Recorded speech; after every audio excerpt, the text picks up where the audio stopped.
Assalamualaikum warahmatullahi wabarakatuh. Saya Helena Putra Alifa dengan NIM 073002300023. Di sini saya akan mempresentasikan tugas 3 saya pada sistem dan metode penambangan.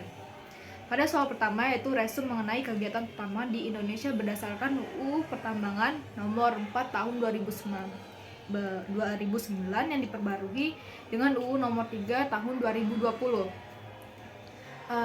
Jawabannya yaitu industri pertambangan di Indonesia memiliki peran penting dalam perekonomian nasional untuk mengatur dan mengawasi kegiatan pertambangan.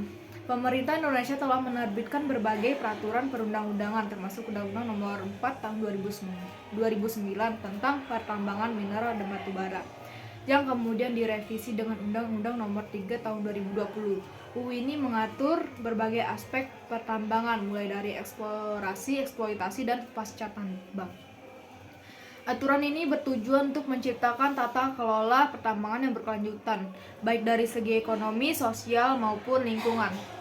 Pada soal kedua yang A adalah dalam keputusan Menteri SDM nomor 1827K 30 MEM 2018 isi studi kelayakan dibedakan berdasarkan komoditas, jelaskan pembagian komoditasnya. Lalu pada B, uraikan perbedaan isi studi kelayakan untuk berbagai komoditas tambang berdasarkan Kepmen tersebut.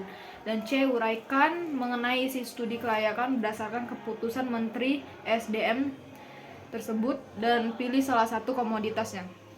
Pada jawaban yang A, pembagian komoditas dalam studi kelayakan berdasarkan Kepmen SDM nomor 1827K 30 MEM 2018, Keputusan Menteri Energi dan Sumber Daya Mineral nomor 1827K 30 MEM 2018 tentang pedoman pelaksanaan kaidah teknik pertambangan yang baik secara rinci mengatur pedoman pelaksanaan kegiatan pertambangan di Indonesia, termasuk di dalamnya adalah persyaratan terkait studi kelayakan.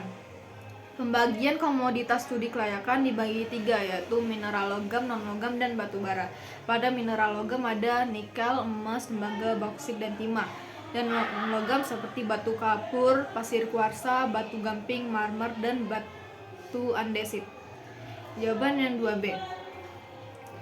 Komoditas logam misalnya emas, tembaga, nikel. Studi kelayakan untuk komoditas logam lebih fokus pada aspek teknis yang mendalam karena pengolahan biji logam memerlukan teknologi yang lebih kompleks dan seringkali melibatkan penggunaan bahan kimia atau proses pemurnian dan intensif.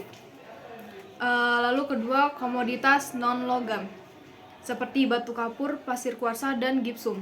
Komoditas non-logam cenderung lebih sederhana dalam hal proses pengolahan dibanding logam karena sebagian besar hanya membutuhkan proses pemecahan, penggilingan, atau pemisahan fisik.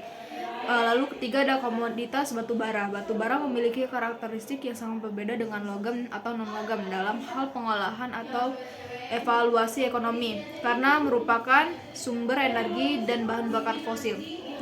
Perbedaan isi studi kelayakan untuk komoditas logam, non-logam, dan batu bara sangat tergantung pada sifat fisik dan proses pengolahan masing-masing komoditas. Komoditas logam lebih kompleks dalam pengolahan dan dampak lingkungannya, sementara komoditas non-logam lebih sederhana dan lebih bergantung pada faktor volume dan kualitas material. Batu bara sebagai sumber energi memiliki fokus yang lebih besar pada aspek logistik, dampak lingkungan terkait emisi, dan ekonomi pasar energi global.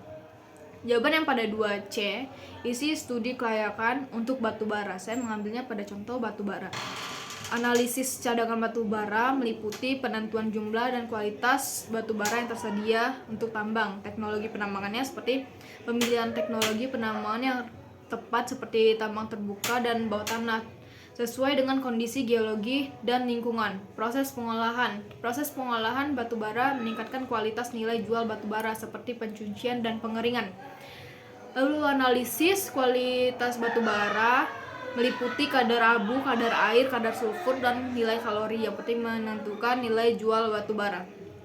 Pada soal 3 yaitu uraikan opini dan tanggapan Anda terhadap pelaksanaan kegiatan pertambangan dan studi kelayakan tersebut.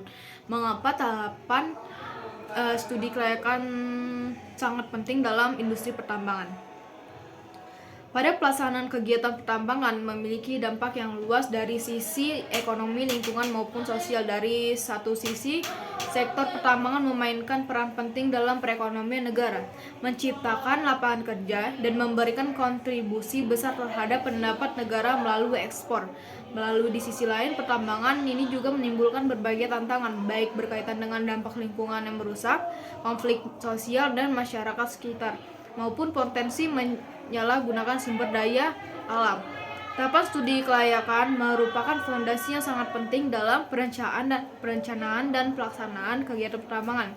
Tanpa studi kelayakan yang mendalam dan terperinci, sebuah proyek pertambangan beresiko tinggi untuk gagal secara finansial, merusak lingkungan, dan menimbulkan dampak sosial negatif. Proses ini memungkinkan untuk melakukan identifikasi dan perencanaan yang matang sebelum melakukan ke tahap operasional, mengurangi resiko, dan meningkatkan peluang kesuksesan proyek. Terima kasih, sekian dari presentasi saya. Semoga bermanfaat.